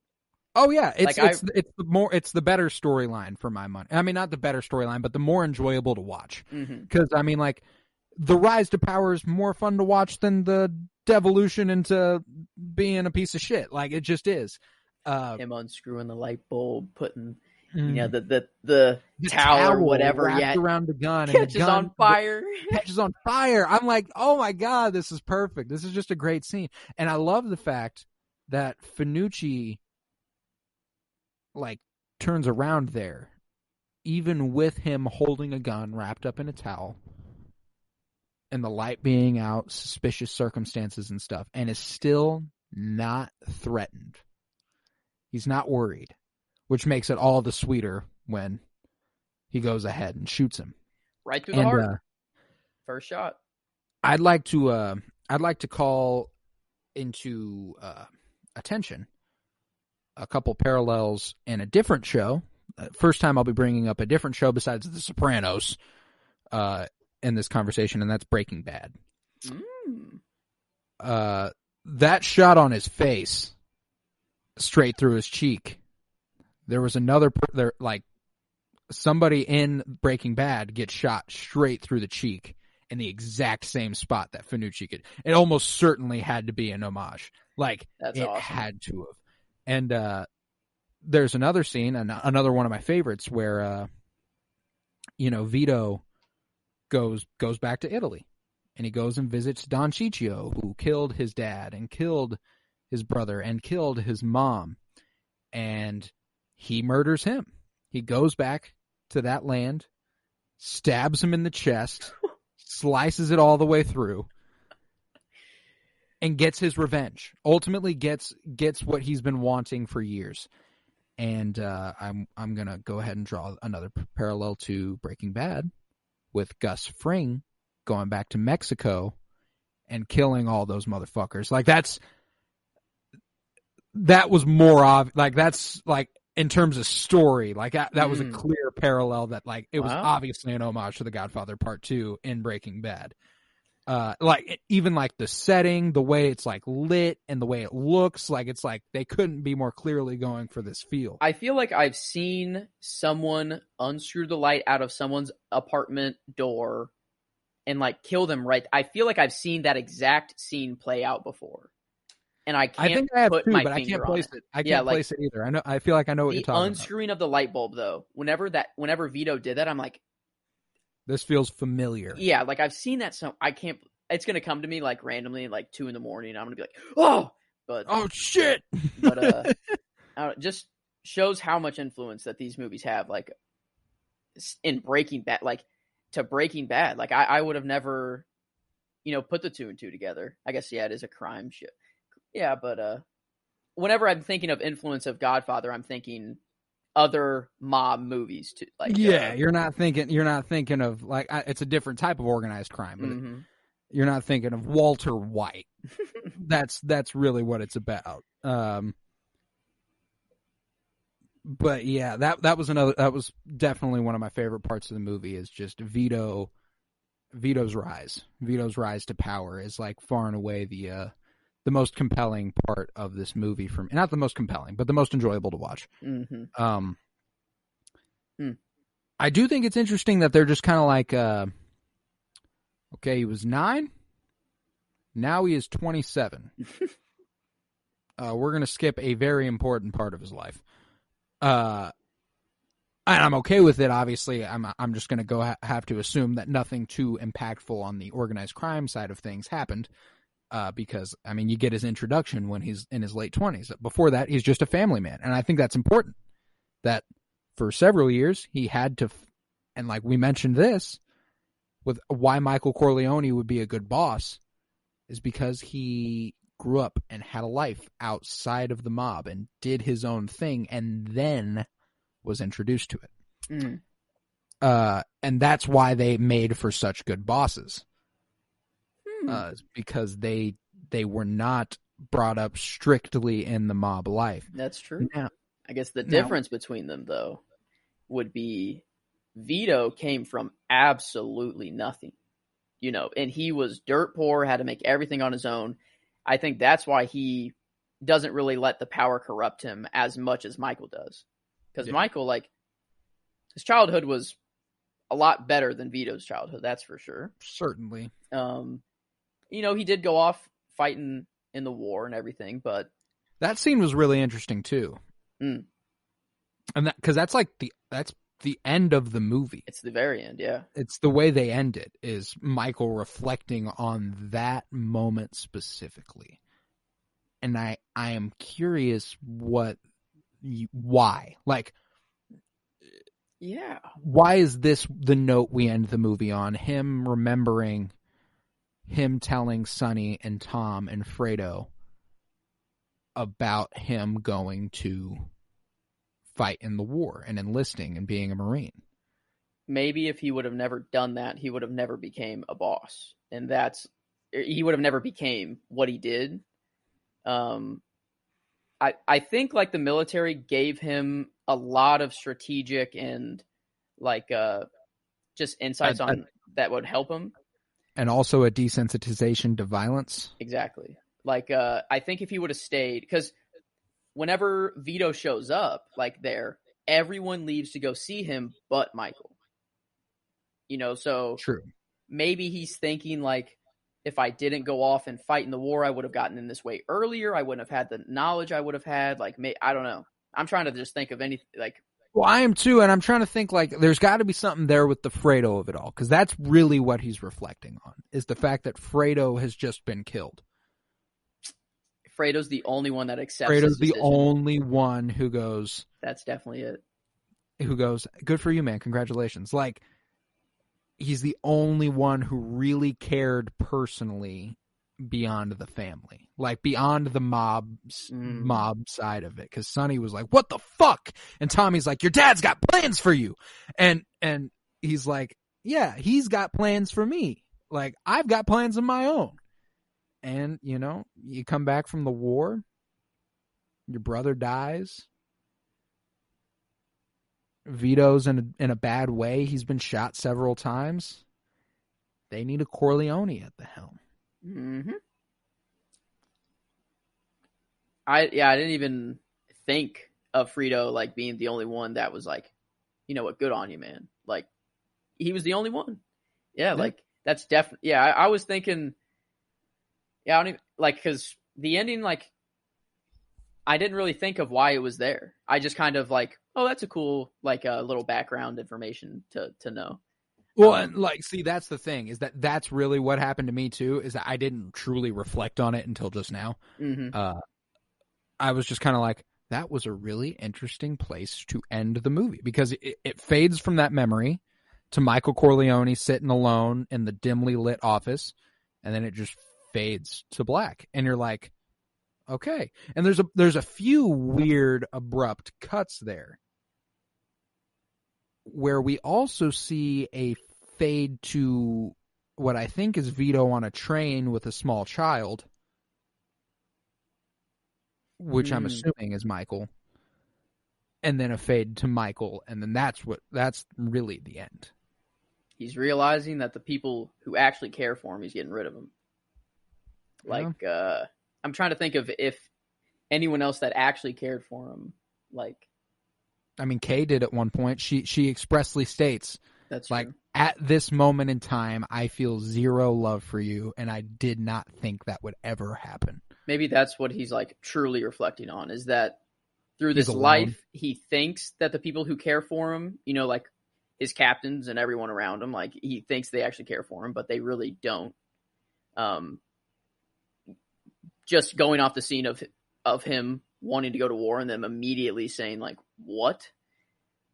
He realizes Frito's the only one who actually like loves him as a brother, like a legit brother, you know, like, cause not as a business prospect. Yeah. And he's realizing that this life has caught, even though he wanted to build a better family and make it be about family, he's losing the ones that actually care about him through this process. And, exactly. Like this business they have, they say it's about business. It's not personal. And when you think like that for so long, everything becomes business and you lose sight of the personal. Mm.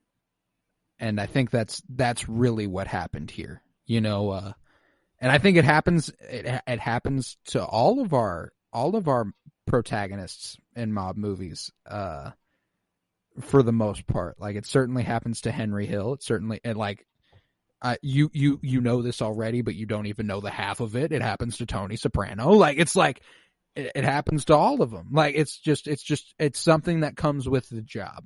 It seems like.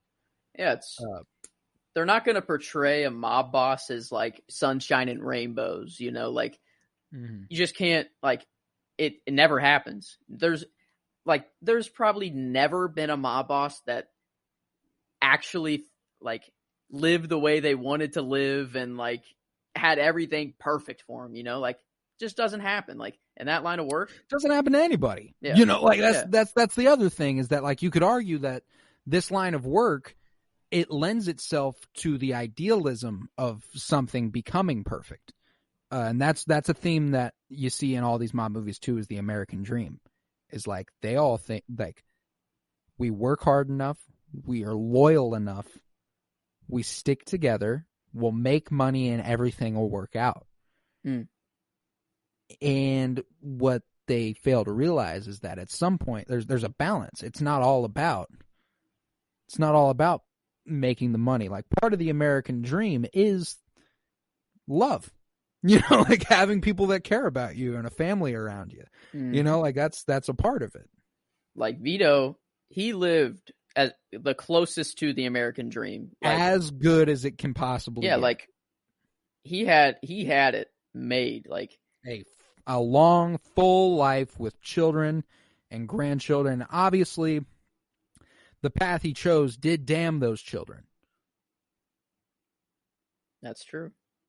So like it's like, but he wanted them to be out of it. Like, what do you really do? Like, either you don't have children, so that never becomes a problem, or you have children and you try to do everything you can to not let them enter this life. And he tried that with Michael. You know, he had big plans for him, but Governor Corleone, Senator Corleone. It's inevitable. I'm inevitable. Somehow tying it back to Avengers again. Look at that. I'm gonna go through these last few notes I have, because it's mostly just quotes. I have a scene here. It says, "That is why Brazzi is afraid of Don Vito." And I can't remember exactly what scene I put that with, but I'm gonna assume it's the one where he takes out Finucci. The scene that follows that too, where he goes to the like later on in the movie, where he goes to the landlord of the woman who's like, they kicked me out because I wouldn't get rid of my pet. Now they won't let me back in, et cetera, et cetera. And he's like, damn lady, I'm sorry. It sounds like they gave you all the warning in the world. I can't really do much about this. And she's like, please, please. And he ultimately is like, all right, fine, I'll try. And he goes and talks to him, and the guy doesn't realize who he is and stuff, and just kind of like blows him off and stuff. And then he comes and visits him later. He's like, "Oh shit, I'm really so sorry. So I didn't realize who you were. This was a big misunderstanding. She can live there. In fact, I'll lower her rent. It can be $50 a month." And he's like,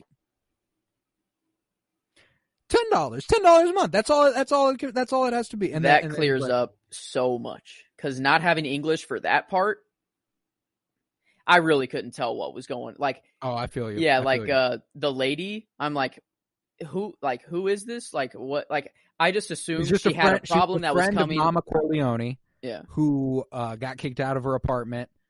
They told her to stay out. He had to go visit, and so on and so forth. And that shit where he's trying to leave and cannot leave and is just panicking.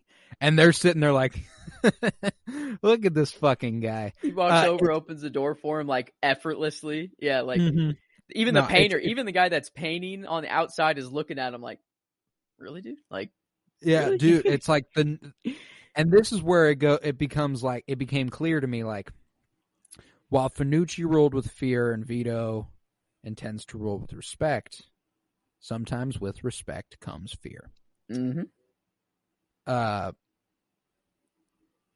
And there's plenty of fear around Don Vito Corleone. And I think it's because, as we see with Michael, he's willing to do what needs to be done.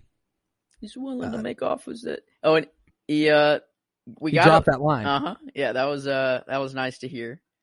Well, and what was interesting too is because that was with Finucci. That's how we got into the game. He was like, give me your money. I'm gonna give him, and I like that he said, "I'm gonna give both of you give me $50. Instead of 200, we'll give him 150."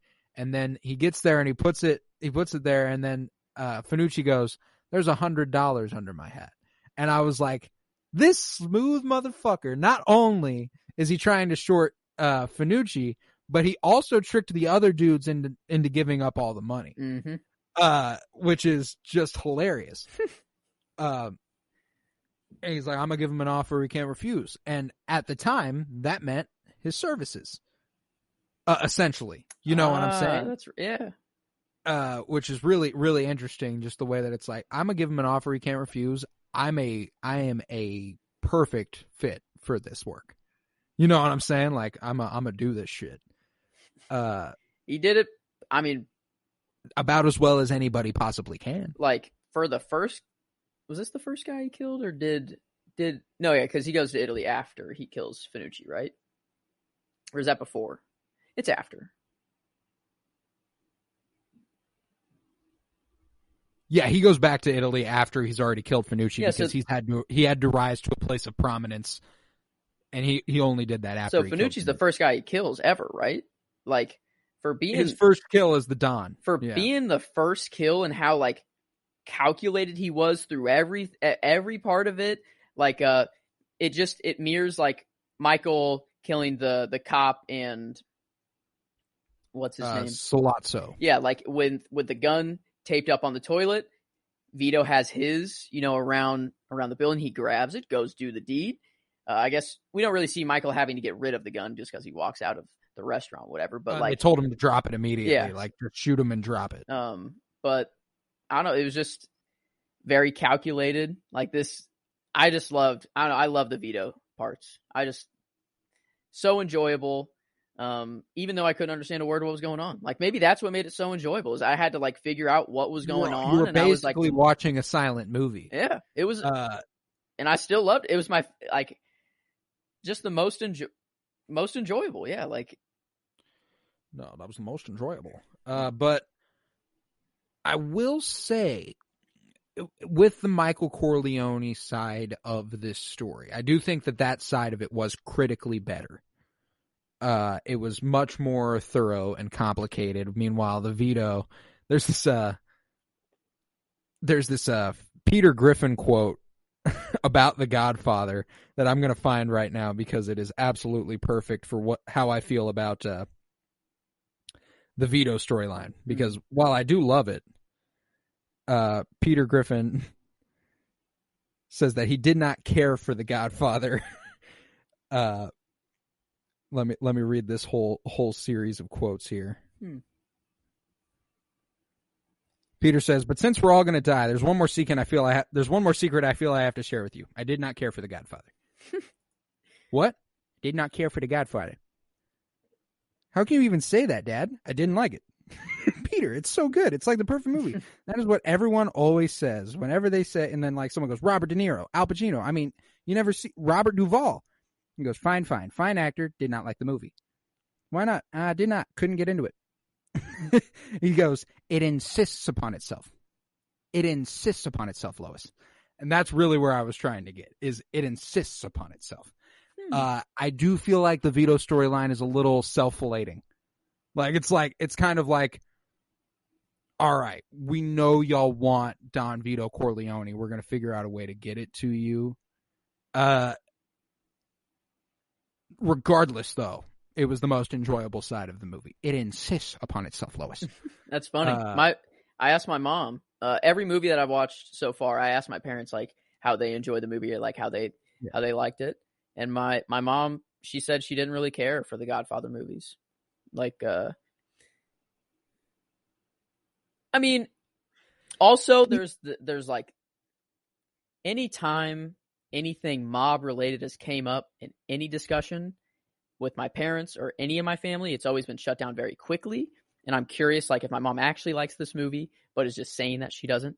But yeah. I don't know. There are varying factors into like the enjoyment of these movies. Mm-hmm. You almost certainly have to be at least slightly interested in the whole mafia side of storytelling. B, you have to be willing to sit through a long fucking movie. A lot of people don't like sitting through long movies, and that's as far as it goes. You know what I'm saying? That's true. Yeah.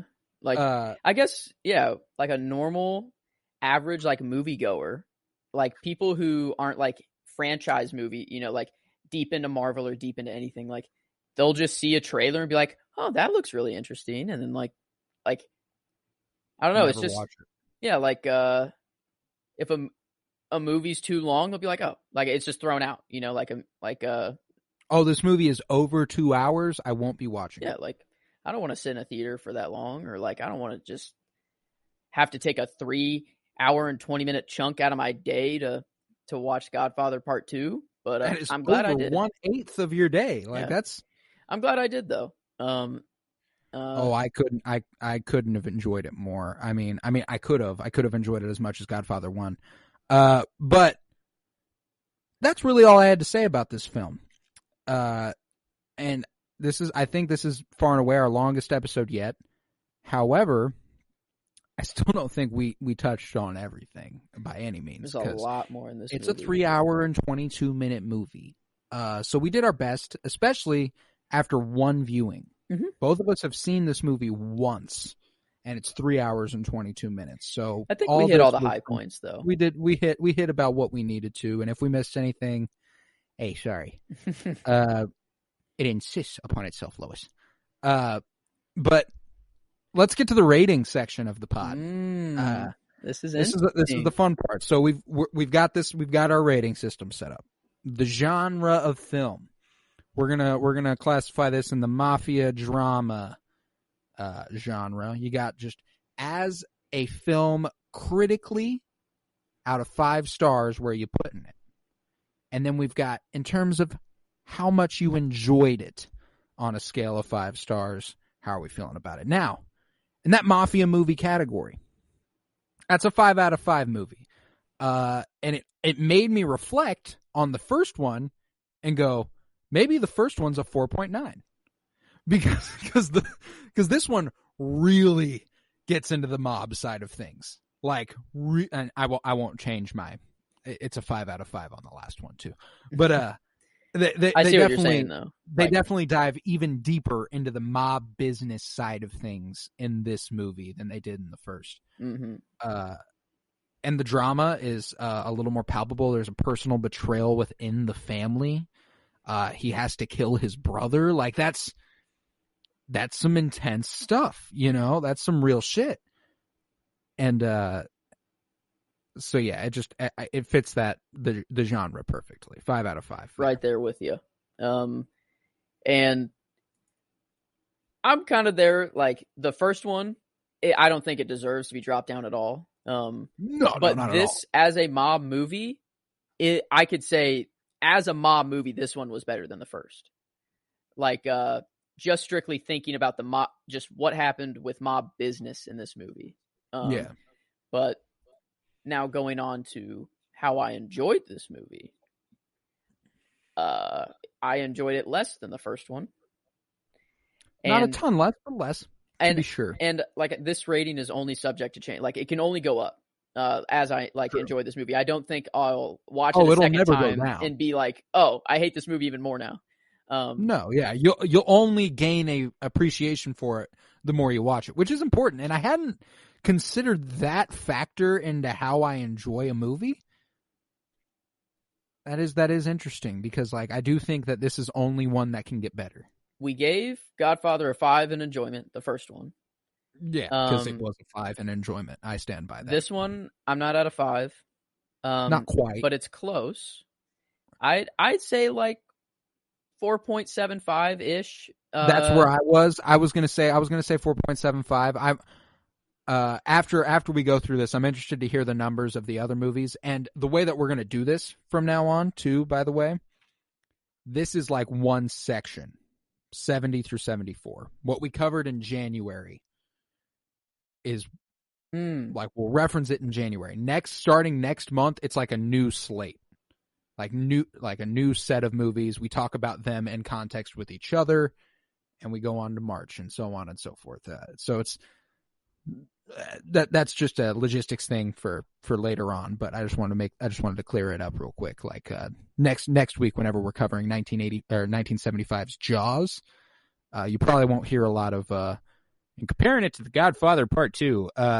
It's just not something you're probably going to see a lot of. Mm-hmm. But maybe, I mean, you know, wherever you can make connections, you make those connections. It'll happen. But I think a 4.75 is fair. For the enjoyment aspect, yeah, I'm a. It could be a little lower, maybe. But I'm kind of giving I was thinking maybe 4.5 even, but I'm like I bumped it up a little just because there are parts of the movie that I just don't fully understand yet. Gotcha. No, yeah, I'm with you. I think 4.75 is solid for my enjoyment of this film. And the only one left is as a film, and I think this one is the hardest rating to think of. It is in general for every movie. And this, I absolutely agree. What we give The Godfather? 4.75. No, that was American Graffiti. We gave that was Godfather. Never mind. 4.75. Okay. All right. As a film, we gave it we gave Godfather a 4.75.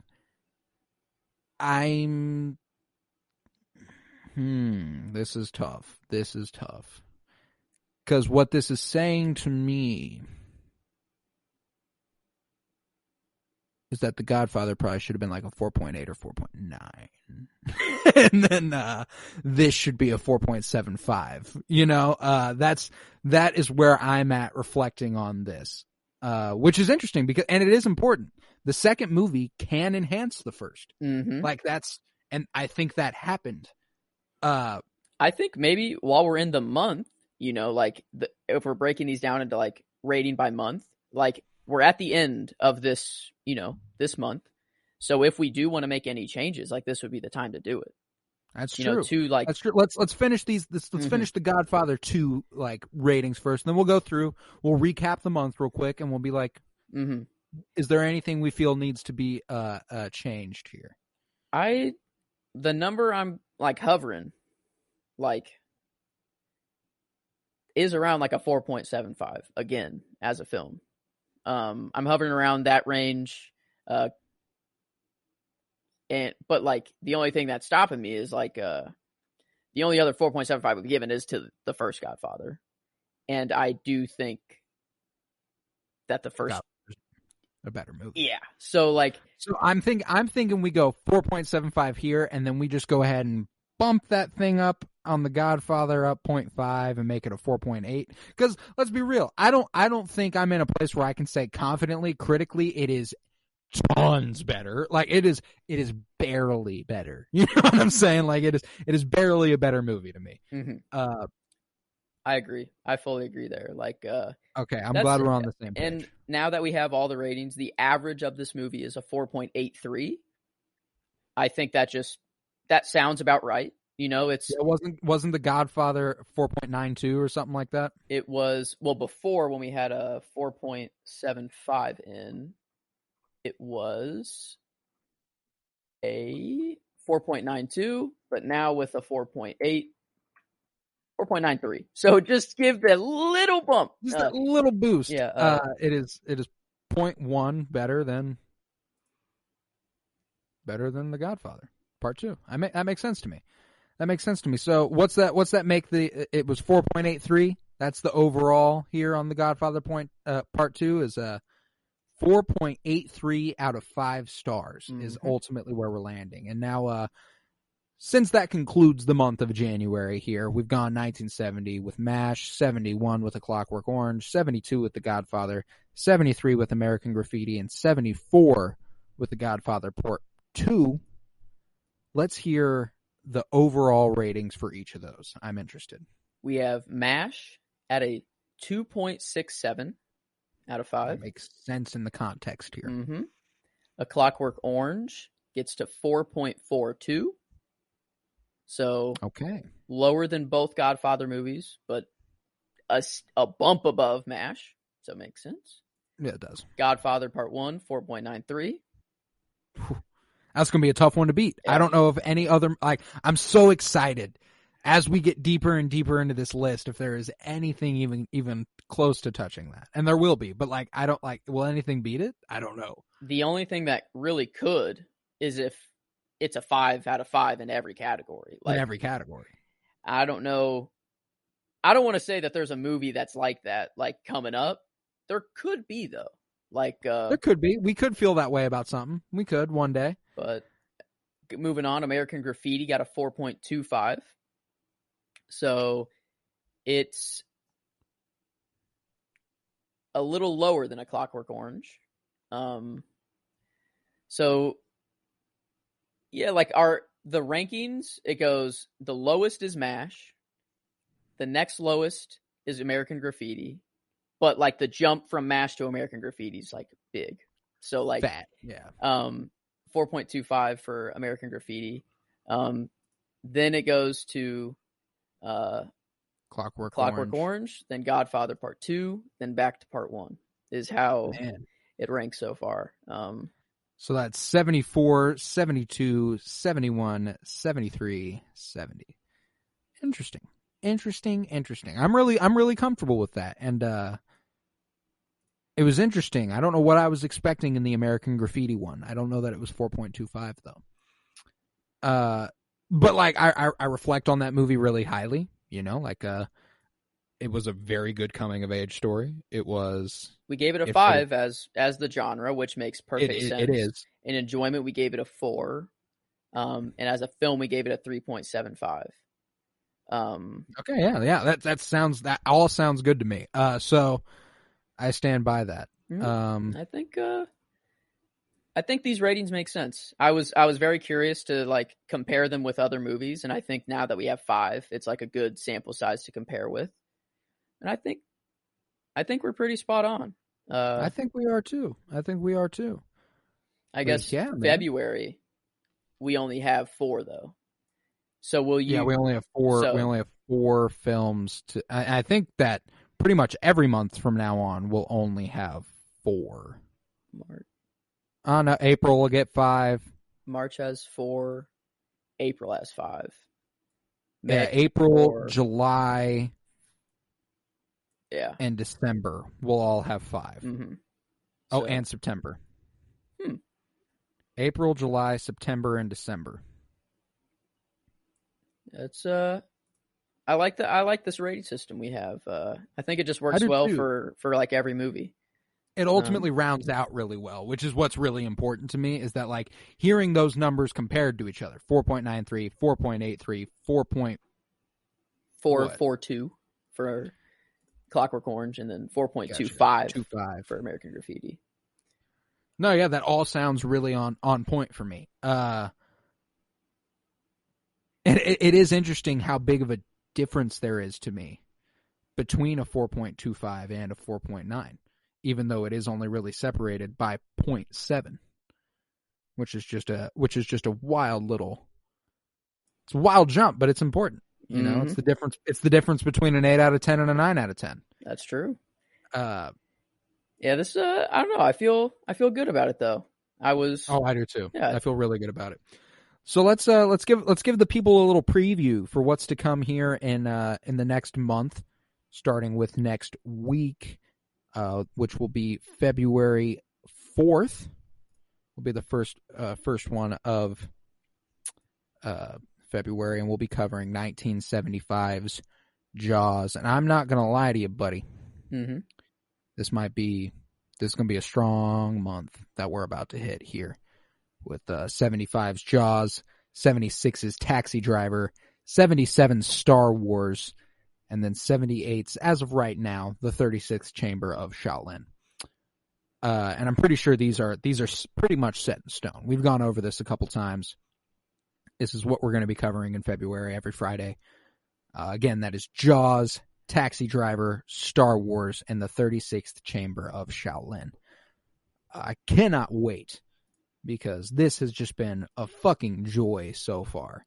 I feel like it can only get better. Like it really can. We're only going to expand our movie knowledge more and knowledge of the culture during these times, which is like really what I think I'm taking out of this the most is like we're really getting like what the time was like during these movies when they came out, and I'm becoming a more well-rounded movie watcher doing this. It's so much fun. Yeah. Like whenever and there are people on Twitter who I follow, like on the Penny Bloom pod, where I'm like they are Star Wars fans and they're Marvel fans, but they have such an expansive knowledge of film beyond it that I've and for months there, I envied it. Like I was like, I wish I could just be like, yeah, but Hitchcock compared to Coppola, I don't really like, shit like that. Like I was not one to be able to even kind of speak on that sort of thing without sounding a little bit dumb. And I feel like come the end of these 52 weeks here over the course of this year, we will be more well-rounded movie watchers. I think that's certain to say. Have our coming of age movie watching year, basically. Yeah. This is a whole coming of age year. But yeah, crazy that we won't even make it out of the 70s until like March. Wow. Yeah.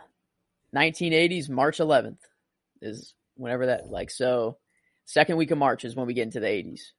So man, it's gonna be a while before we get there, but when we get there, it'll be joyful because the 80s is a special era in film. For my money, it's one of the classics. I mean, there's a reason John Bellion was singing about 80s films. You know what I'm saying? It wasn't 70s films. It wasn't 90s films. It's just like the 80s films. Yeah, looking at these 80s movies, we're gonna have some fun. We're gonna have some fun over the course of the next year. But yeah, shit, man. If